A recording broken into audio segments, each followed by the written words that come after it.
Hello, greetings from Singapore, and it's a good night from me here at this point in time. I'm 10 p.m. now. Now, it's wonderful to be here tonight. We shall be kicking off our first of 3 webinars, which are dedicated to osteoporosis. These events are organized in partnership between ICE and Delane with the goal to provide an overview from benchside to the clinic commemorating October 20th as World Osteoporosis Day. Now, I am Dr. Vivian Lim, endocrinologist in Gleneagles Hospital. I sit on the board of the International Committee of Society of Endocrinology and am also the chairperson for the working group, educational group of the society. To ensure success of these sessions from a logistical standpoint, I would like to mention some technical guidelines. To keep turned off microphones and cameras all the time. There shall be simultaneous English-Spanish translations which are available, and they can be accessed via the globe icon so you can listen into the language of your choice. We shall address the questions you submitted in advance during registration and also invite you to write your questions in English or Spanish during this broadcast in the chat at the bottom of your screen. Certificates of participation will be issued for this and each of the following webinars. Our streaming team will verify attendance at the end of each event. Each webinar will be broadcast live on Delane's YouTube and Facebook channel and will also remain available on demand on Delane's website and on ICE Education Hub. Now, I shall now have the great pleasure of passing the floor over to Dr. Pilar de la Panel from Mexico, with whom I have the pleasure of co-hosting this session. Pilar. Thank you very much, Vivian. Good day to everyone. I greet you from Guadalajara in Mexico. I am Pilar de la Peña, endocrinologist, current president on behalf of FELAIN, part of the Education Working Group and the Executive Committee for the International Society of Endocrinology. I am very pleased to introduce our speaker today. Professor Robert Stad is graduated from Leiden University Faculty of Medicine in the Netherlands in 1993 and was trained as an immunologist. Later, he carried out postdoctoral research in the Department of Surgery of the Academic Hospital of Maastricht, the Netherlands. Since 1995, he worked in different pharmaceutical companies into different positions with increasing responsibilities. In 2005, he joined Amgen and increased his interest in osteoporosis and bone loss treatments. The title of his talk is The Wnt Signaling Pathway with focus on DKK1. Please remember that you can send your questions in the chat tool at the bottom of your screen. Thank you and welcome. I want to thank Drs. Vivian Lim and Pilar de la Peña and the International Society of Endocrinology for the invitation, and thank FELAIN for organizing this meeting. I've been tasked to discuss the role of DKK1 in bone metabolism. My name is Robert Stad. I'm working as consultant for Angisha Biopharmaceuticals. Before we dive into the role of DKK1, I just want to highlight the Wnt signaling pathway and the players in the Wnt signaling pathway. When frizzled, LRP56 and Wnt form a complex with each other, there is inhibition of so-called GSK3 beta that leads to an accumulation of beta-catenin intracellularly that then translocates to the nucleus and ultimately will activate some transcription factors and activation of specific genes. Now, there are some extracellular inhibitors of Wnt, such as secreted frizzle-related proteins, so the secreted form of frizzled, or the Wnt inhibiting factor 1 that will bind Wnt and thereby influencing this process. Then there are also some inhibitors for LRP56 that can also interfere with the activation of the Wnt signaling pathway. And one of those is sclerostin. When sclerostin is bound to LRP56, this whole complex won't be activated. Instead, GSK3 beta will be now activated, which results in a phosphorylation of beta-catenin that will then be degraded in the proteasome. In addition, there are also DKK molecules that can bind LRP56, and together with cremin, this complex can be internalized and further degraded.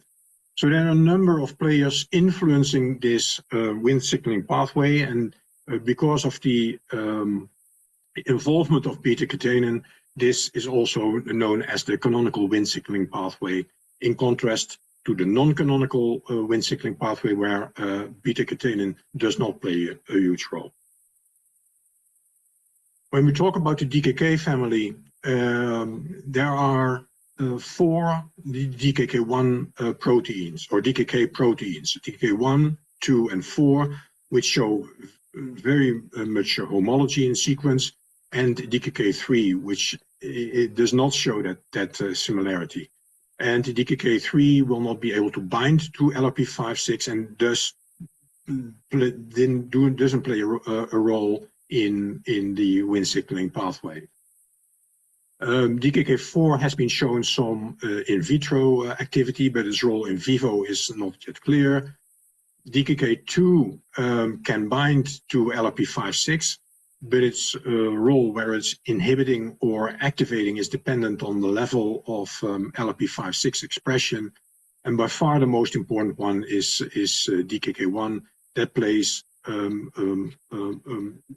a role in inhibiting the Wnt signaling pathway and thereby the possibility to inhibit bone formation, for instance. It's expressed in bone, it's expressed in joints. Platelets are a rich source for DKK1, skin, prostate, and placenta, all these tissues, DKK1 is observed, is found. This is in contrast to, for instance, sclerostin, which is much more confined to bone. What are the roles of, or what are the functions that are attributed to DKK1?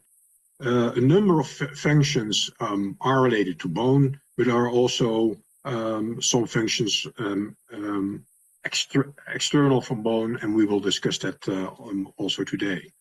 So DKK1 is involved in embryogenesis, in the induction of the head, and limb formation. So when there's no DKK1 present, that embryo will not be viable. So DKK1 is really important early in the embryonic development. DKK1, when it's highly expressed, it will also suppress the osteogenic differentiation from mesenchymal stem cells, moving mesenchymal stem cells more in the direction of adipocytes instead of osteogenic cells. And a similar role is there for sclerostin. DKK1 will inhibit bone formation and may accelerate bone resorption, and DKK1 in high levels will also inhibit fracture repair and might have an effect on bone erosions. The fracture repair and bone erosions, I won't discuss that today. That could be a future topic. When we talk about DKK1 and the association with tumorigenesis, it's still not clear whether DKK1 is a regulator or a biomarker or prognostic factor for various cancers. There has been some reports that high serum levels of DKK1 or expression in tissues, in cancer tissues, that is associated with a poorer prognosis. But it's still not clear if it's a regulator or a biomarker. Furthermore, DKK1 is associated with neuronal degradation in Alzheimer's disease, and there's also some association with arteriosclerotic disorders, which we'll discuss a little bit later.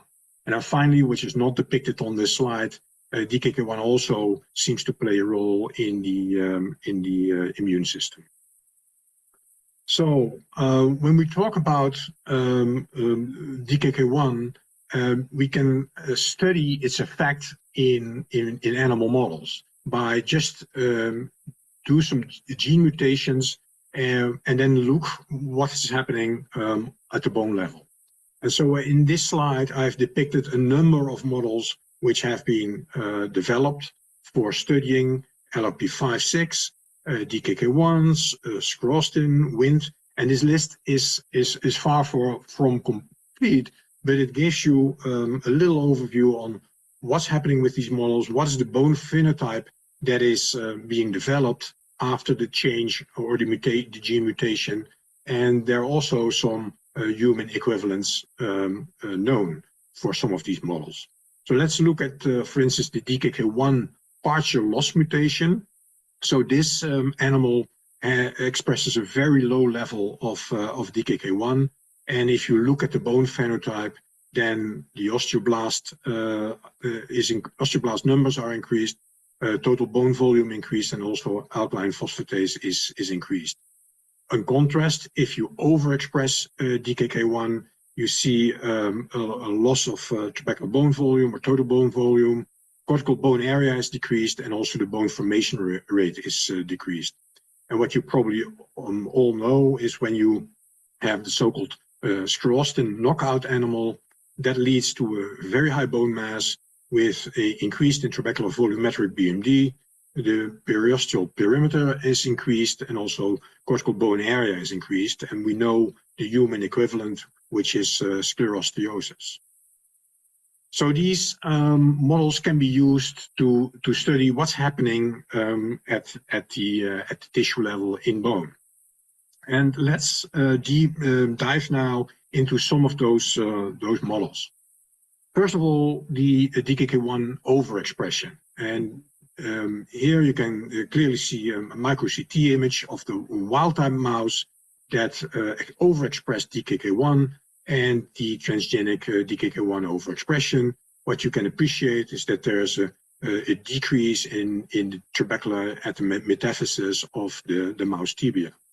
When we're looking at the at the histology, the wild type and the DKK1 transgenic, then there is a decrease in the number of trabeculae, and there is also a thinning of the cortex, of cortical bone. When we look at some of the micro CT parameters like cortical area, bone volume fraction, trabecular number, or trabecular thickness, you can appreciate that the transgenic animal overexpressing DKK1 has a negative effect on bone. This is with DKK1 overexpression. What happens if you reduce DKK1 expression? And McDonald's has described an elegant story where they used so-called double-rich mice that express low levels of DKK1 that was crossed with an heterozygous mouse expressing normal levels of DKK1. And so in the end, you get different animals, different genotypes, where you have the animals with the lowest expression of DKK1 and the animals with the highest expression of DKK1. And what you can appreciate in these parameters like the bone volume fraction, the trabecular number and trabecular thickness, that if you express a low amount of DKK1, you have more bone. And you can see the more DKK1 expression leads to lower trabecular number, similarly also trabecular thickness. And obviously the opposite is true for trabecular spacing. Your space will be lower in the animals that has the lowest DKK1 expression and the highest amount of bone. And finally, another way to look at the DKK1 is just in normal mice animals, giving a monoclonal antibody that neutralizes DKK1. That has been done in this experiment, where with a dose response, increasing doses of this antibody resulted in increases in distal femur BMD and also increases in central femur BMD, simply because the highest dose will inhibit DKK1 the best and has the best effect on bone in this circumstance. And PTH was here used as a positive control. So one of the things that's been observed when using anti-sclerostin antibodies, and in this case not the anti-DKK1, but anti-sclerostin antibodies, that in the use of anti-sclerostin antibodies increased expression of sclerostin and DKK1 in mice and rats. And this is on the left side is a rat experiment, on the right side a mouse experiment, where they treated the animals with anti-sclerostin antibody, and they looked at the tibial and vertebral sclerostin messenger RNA and to the tibia and vertebral DKK1 messenger RNA. And what you can see here is that both at the short term and the long term, there was an upregulation of sclerostin messenger RNA, both at the tibia as well as at the vertebra for SOST. And there was an increase in tibial DKK1 at the short term and an increase in DKK1 messenger RNA at the short and the long term. So apparently the antibody anti-sclerostin upregulates sclerostin and DKK1 mRNA. Now, what happens if you give an anti-DKK1 antibody that's shown on this slide? Inhibiting DKK1 with an anti-DKK1 monoclonal antibody ultimately leads to an increased expression of sclerostin. So here's the vehicle-treated animal, bone marrow, cortical bone, with some of the osteocytes which are stained for sclerostin, and the muscle over here. When you treat with anti-DKK1 antibody, also then you see an upregulation of sclerostin in the cortical bone area. So apparently either giving anti-DKK1 or anti-sclerostin upregulates that molecule as a result. Now, is this happening only in these animals? The answer is no. We have also seen it in human situation. So this is from a study from Chris Regner in 2015, where they treated postmenopausal women in a phase 2 study with blozosumab. Blozosumab was a monoclonal antibody from Novartis, also binding sclerostin, but they looked at the serum total sclerostin levels, both bound and freely circulating. And what they saw was that there was a huge increase in sclerostin levels, bound and freely circulating, when the antibody was on board. When they stopped treating with the antibody, it was a rapid decline and a disappearance of the increased sclerostin levels. And more recently, Giovanni Adami has shown that patients treated with romosozumab also saw an increase in sclerostin. And he also looked at DKK1 as also a significant increase as well of DKK1 after 12 months of treatment. So that's one of the factors that is playing a role. If you treat with an antibody, there's upregulation as some sort of compensatory mechanism of that specific molecule. That led basically to the following study from Witcher, an elegant study where mice were treated with either with vehicle. They were treated with an anti-DKK1 antibody, with an anti-sclerostin antibody, or the combination in green from anti-DKK1 and anti-sclerostin antibody. And what you can appreciate is that if you treat with anti-DKK1, its effect, it has only a significant effect on whole body bone mineral content, but all the other parameters did not really change. When you treat with a sclerostin antibody, which is, as I mentioned before, is really confined to bone, you clearly see that the effect is more pronounced compared to the DKK1 antibody. And when you treat with the combination, then you see some sort of synergistic effects on all these parameters that were studied. On the right hand side, here you can see the bone, the micro CT from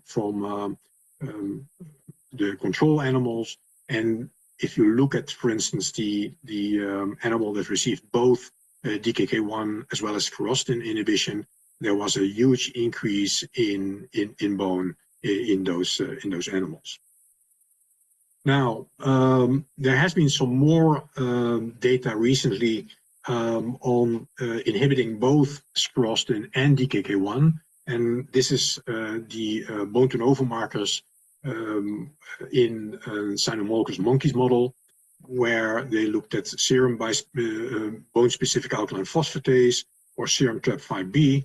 And what you can appreciate is that if you treat with vehicle, in this case, or the DKK1 antibody, there's not a lot of effect on the serum bone-specific alkaline phosphatase. There's a clear 100% or 125% increase of serum bone-specific alkaline phosphatase in the sclerostin antibody treated animals, and over 200% increase in the animals receiving the combination.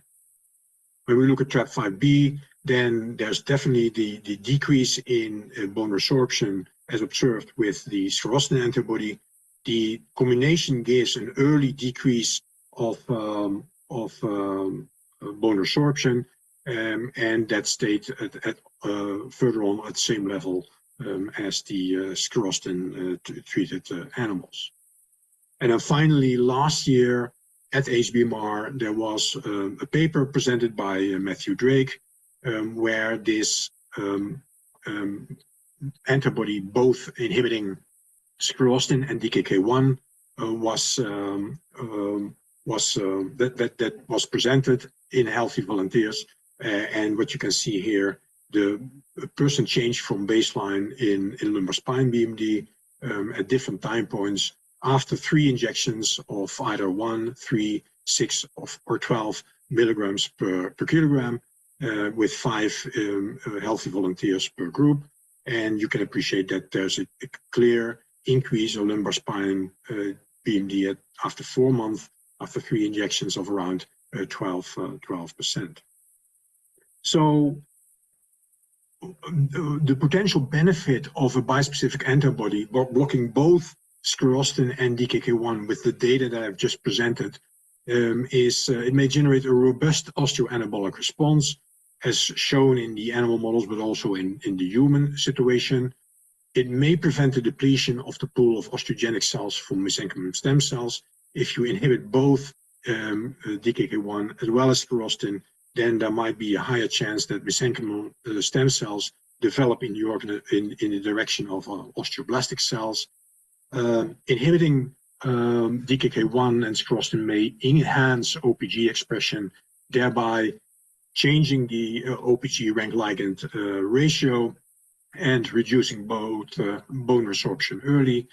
And it may also accelerate fracture healing. Now, I'm not going to show you data on fracture healing, but that might also be a benefit of inhibiting both DKK1 as well as sclerostin.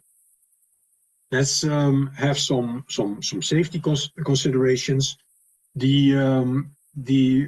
First of all, the potential role of Wnt in tumorigenesis. Wnt proteins were first identified in mammals through the oncogene Int1. As I mentioned before, elevated DKK1 levels in serum or in tissue samples was usually associated with a poor prognosis. There are cancers that express high levels or low levels of DKK. And there is also, or DKK1 has been seen as a promising target for anti-cancer therapy due to its cancer promoting activity in preclinical cancer models. And anti-DKK1 antibodies have been used as a potential candidate treating GI and gynecological cancers. So again, it's not completely crystal clear what the DKK1's role is. Is it the regulator or is the biomarker or prognostic factor? But a lot of research is ongoing to solve that question. Other safety considerations, cardiovascular disease. DKK1, as I mentioned before, can be released from platelets and could contribute to plaque progression and destabilization. That's one of the things that has been observed, that elevated DKK1 has been observed in patients with arteriosclerotic disease, and the high dose of statins reduces DKK1 in patients with myocardial infarction. So also here, the role of DKK1 in arteriosclerotic plaques or arteriosclerosis is not completely clear, but there might be some association found or observed. Hypocalcemia, obviously, when you have a potent bone-forming agent with also some bone resorption inhibition, one always has to be mindful of the development of hypocalcemia. And then also hyperostosis. There has been an animal model for osteoarthritis, and in that model, osteophytes were developing. So hyperostosis is something which we also should be cognizant of. In conclusion, both SOST and DKK1 are inhibitors of the Wnt signaling pathway. Inhibiting SOST or DKK1 by genetic modification or monoclonal antibodies has demonstrated activity in increasing bone formation in animal models. Inhibiting SOST and DKK1 simultaneously have synergistic effects. There might be some compensatory mechanisms that might limit the full potential of the monospecific anti-SOST or anti-DKK1 antibody therapy. And new therapies simultaneously inhibiting SOST and DKK1 are currently in development. And with that, I want to thank you for your attention.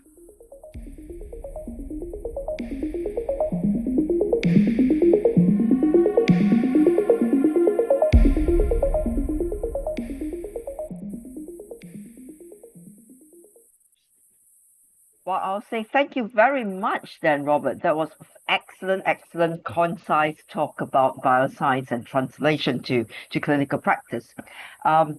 Let's see, are there any questions from the audience? Yeah, not yet. Thank you very much as well, Robert. It was outstanding. Thank you, as usual. Thank you very much. I think there's no questions from the audience, so I would like to maybe do a very, clinical, basic, probably an answer questions that maybe we shortening the time of treatment in osteoporotic patients instead of 2 years with teriparatide or 1 year with romosozumab to, let's say, 6 months or less with this kind of molecule? Yeah, thank you. This is a very interesting question and currently a hot topic in osteoporosis. How long do I need to use an anabolic therapy? There are more and more reports in the public space showing that romosozumab is given for 6 months and then with something else, and then again a course of 6 months in order to potentially get higher BMD. Now, with romosozumab, you can clearly see that there's some sort of ceiling, right? Your BMD goes up, but then you won't go further on. And so that's a little bit the reason why potentially shorter therapy of 6 months is given. Now, with this therapy where you both inhibit DKK1 as well as sclerostin, potentially the mesenchymal stem cells potentially have the ability to mature into pre-osteoblast and osteoblast. That potentially could be one of the mechanisms with the sclerostin antibody where you get also an upregulation of DKK1 that pushes the mesenchymal stem cells in the adipocyte direction instead of the osteogenic side. And with inhibiting both sclerostin and DKK1, one might predict that there is a continuous flow of osteogenic cells, and maybe in that situation, treating longer might be better to accrue more bone. So again, this is hypothetically, but that might, in this situation where you inhibit both DKK1 and sclerostin, you might want to treat longer instead of shorter. Thank you. I think we have a question from the audience. What is the risk of osteonecrosis of jaw with this class of drugs? Well, I think the future will learn. We don't know. Also, it has the osteonecrosis of the jaw has mainly associated with anti-resorptive therapy, and if I remember well, in the frame study there was a case, but that was a patient that was at that time already treated with denosumab. So I think time will tell. I mean, it's too early to speculate whether there will be also a risk of ONJ or AFF, but time will tell. So I cannot answer that question more than this. Yes. Robert, could you please extend the concept of fracture healing with these kind of products, maybe? Yeah. So let me put it a little bit into context, because if you look at the preclinical models for fracture healing, whether it's mouse, whether it's rat or monkey, in those preclinical models they have shown improvement in fracture healing, which means increased rate of radiographic healing. Now, when you look now in the clinical situation, there has been one study which was non-placebo controlled trial using PTH1 to 84, and they in osteoporotic women, and there it was shown that pelvic fractures there was an increased rate of radiographic healing, and also some clinical improvement. But this was not placebo controlled. When they did a placebo controlled trial in closed distal radius fractures, that failed to show an increased rate of radiographic healing. So there's lots of conflicting data. When you look at the data for instance, romosozumab, in preclinical models, there was an increased intramembranous ossification. But when you look at the clinical situation, where there was an hip fracture study and a tibia fracture study, that the treatment with romosozumab did not improve fracture healing. Now, I have two slides that I had hidden in my original presentation. I will try to put them on screen, and then I will tell you a little bit more. So let me try to share my screen. Here we go. So this is, can you see my screen? Yes. Yeah. Yeah. Yes. So this is this a study designed for ulnar osteotomy healing in non-human primates. So they did an experiment where 10 to 12 years old cyno monkeys were undergoing ulnar osteotomy, and they were then subsequently treated either with vehicle, sclerostin antibody, DKK1 antibody, or a combination of sclerostin and DKK1 antibody every 2 weeks. And they did sampling, and the assessments were bone to novo markers. They looked obviously for bridging via X-ray, micro-CT, biomechanical testing, and histomorphometry. And I only wanted to show you some biomechanical testing. Here we go. So when you look at the left side, this is the X-ray. This is the bridging score. This was the vehicle treated. So 50% of the animals there was bridging observed. For the sclerostin antibody was a little bit more than 50, but in the same range. DKK1 was around 80%, and also the combination was around 75% of bridging. So numerically, there was an improvement in bridging for DKK1 and the combination compared to sclerostin and vehicle, but that was only numerical. When they looked at the strength of bone through the maximum torque, and maximum torque it means that that's the power you have to, or the power you have to apply on the bone in order to rotate it and then let it break. The DKK1 antibody and the combo had a much higher maximum torque, and actually it was significant versus the vehicle and sclerostin antibody for the combination. If you look at the stiffness, also there was a significant difference versus the vehicle as well as the sclerostin antibody. And also the rigidity, the bone was much rigid in the combination treated animals compared to the sclerostin or the DKK1 antibody. And when you look at the volumetric BMD, volumetric bone mineral content versus the maximum torque, there was some sort of association where the vehicle treated and the sclerostin antibody were more on the lower side. The DKK1 and the combo were more on the higher side. So, in other words, potentially this combination has at least in the preclinical setting with the non-human primates, has the potential to improve fracture healing. So I know that there's no studies currently ongoing, but this might be an option for the future. Yeah. Just the clinical questions here with regards to the rebound effect when stopping the treatment. Now, I would like to expand on it as well, given that this is an anabolic agent. Now, with all anabolic agents on stopping, I'm worried more about the fact that it's going to vanish. So would you foresee this happening, and we'll need to give something else, to reinforce the bone gains? And thereafter, the rebound, I think what was mentioned was more towards the resorption part. Yes. With that, the rebound. Yes.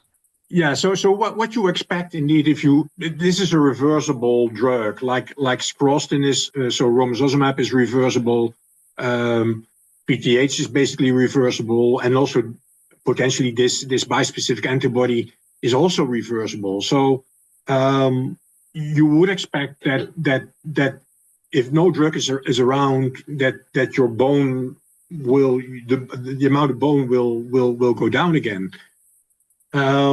So indeed, if you want to maintain the bone that you accrued over therapy, my recommendation would be to give something else, like for instance a Zol infusion or some alendronate, in order to maintain that BMD. I'm not much concerned about the rebound phenomenon that is observed with denosumab,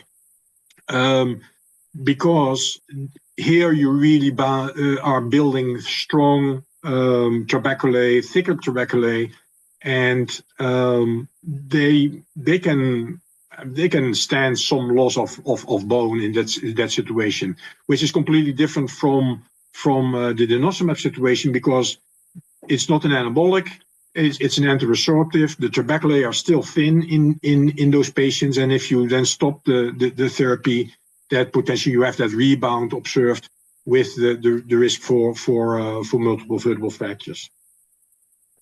But again, coming back to your question, yes, it's reversible, and in order to maintain the effects that you have obtained with that molecule, you should give something else. Yes, correct.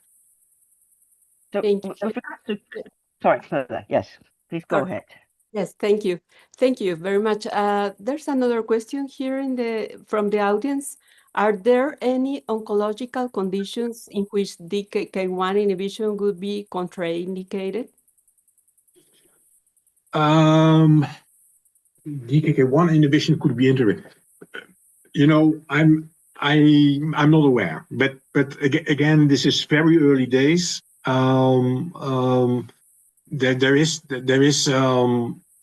the potential risk for tumorigenesis, but again, time will tell. Similar to, for instance, sclerostin inhibition, also that came up in early days. What about tumorigenesis? The clinical data have shown that there's no concern from that perspective, but we cannot tell yet with this bispecific antibody. Thank you. Yeah, I note with there were lots in your talk. There were lots about the combination therapy, not just for fractures, but also for the bone gains. Now, in the data, in the literature, do you know anything about the sequential therapy? As in, instead of a combination, this could have a role in sequential therapy. So, I mean, I think if you look to the field of osteoporosis nowadays, I think the question is indeed, can we give combination of therapy? What do we give, or do we give sequential therapy? How do we give the sequential therapy? And from that, the direction of the field is that if you have a high risk for fracture, that you start with an anabolic therapy followed by an anti-resorptive therapy. And you know, that's the direction the field is taking. So I expect when, for instance, if you inhibit both sclerostin and DKK1, again, you should potentially give something else afterwards, as we just discussed, because of reversibility, in order to maintain or further build on what's already been produced on bone. But I'm not sure if I'm answering your question. So it would. I see a lot of combinations. Well, I think what the question would be sequentially, not just in combination. What do you see? Yeah, you see a lot of combination, and some of those combinations can even have a sclerostin antibody together with denosumab. I mean, that's also one of the combinations that has been described in the literature. But more of the, I'm sorry, Robert. More of the DKK1 inhibitor by itself, and the SOS, and robotisumab. I see. So now I got when you think, can you put it in a row? Yes.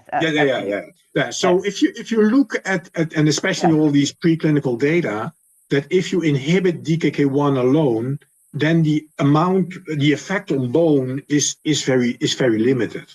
Whereas if you inhibit sclerostin alone, your effect is much more pronounced. So from that perspective, I don't expect that an anti-DKK1 antibody will be available for osteoporosis, simply because it's not as effective as an anti-sclerostin antibody. Now, if you then have the combination of binding both DKK1 and sclerostin, then you have a synergistic effect above sclerostin alone.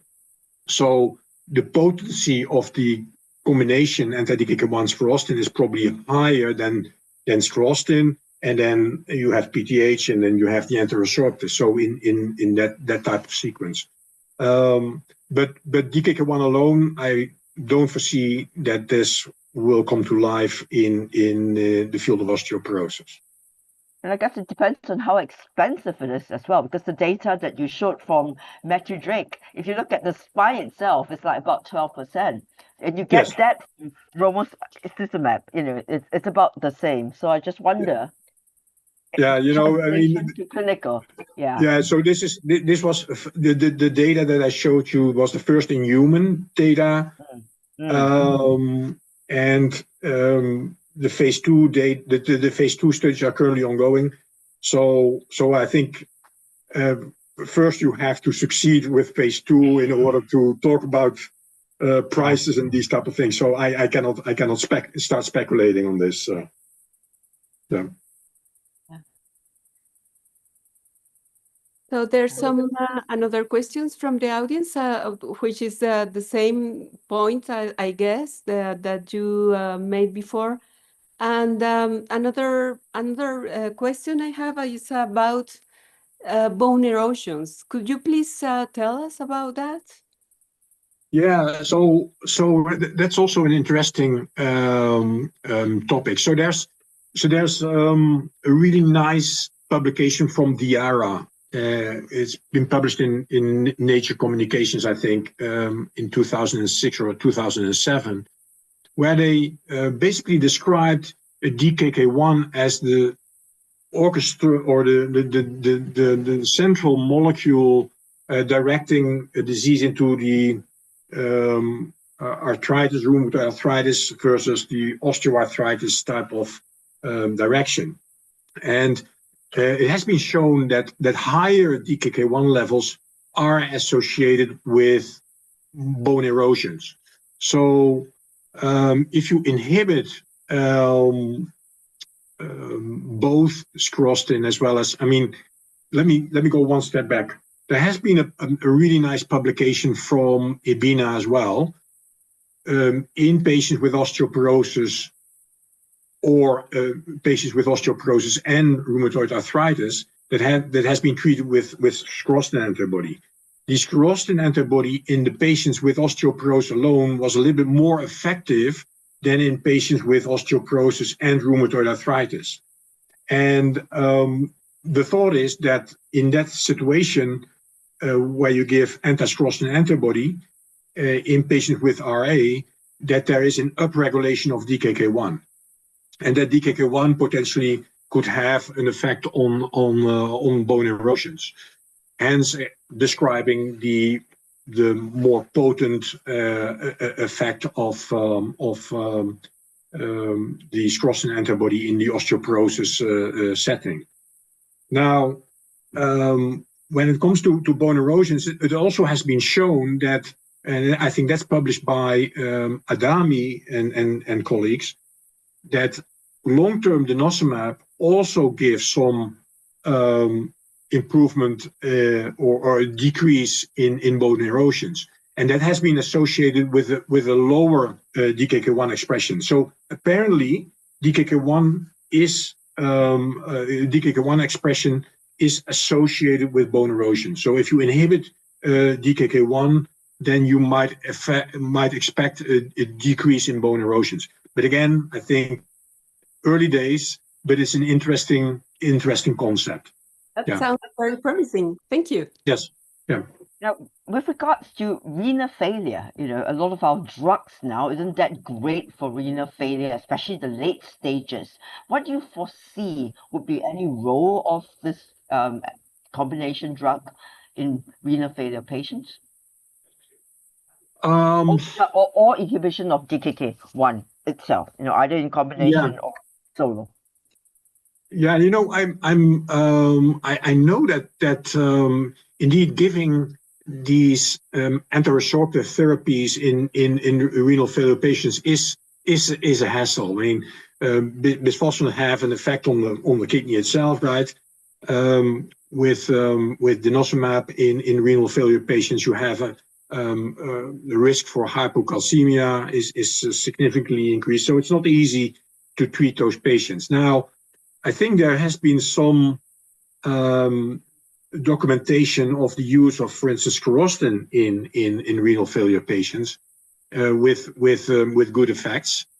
I expect potentially that maybe also this bispecific antibody at a certain stage will be used in these type of patients. But again, only we have phase 1 data, and you know. We'll first we'll see how this will pan out. I cannot start speculating on that. So thank you. I think there's no more questions. So maybe if you can extend another point you want to share with us. Yes, so maybe one interesting point that we might want to discuss is the association of DKK1 with cardiovascular events. So I mentioned before that there has been some reports that higher DKK1 ultimately could lead to instability of atherosclerotic plaques. And so there might be some potential upside if you inhibit both sclerostin as well as DKK1 when you think about cardiovascular events. As you might know, in the ARCH study with the sclerostin inhibitor, there was an imbalance in cardiovascular events. Now, the mechanism behind that is actually still not clear. But what we haven't heard about is the DKK1 expression in those patients. So it might well be, as I mentioned before, that if you give anti-sclerostin, there's a compensatory mechanism. DKK1 can be increased, and that DKK1 potentially can have an effect on atherosclerotic plaques. And potentially the advantage of a bispecific antibody is that you inhibit both sclerostin as well as DKK1. So the DKK1 will be bound to the antibody and hence have a lower effect or less effect on atherosclerotic plaques, and can have a potential upside when it comes to cardiovascular events. Now, again, this is pure hypothetical. But it's an appealing thought that having a bispecific antibody might have a positive effect on the cardiovascular system. Thank you.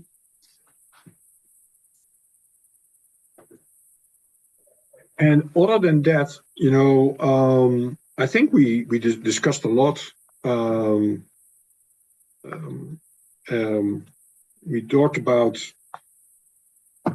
the fracture healing. We talked about bone erosions, differential effect in patient with RA, DKK1 and CV effects. So yeah, I have nothing to add to that. Do you foresee then DKK1 as a marker of a prognostic marker for fracture risk, you know, or anything else?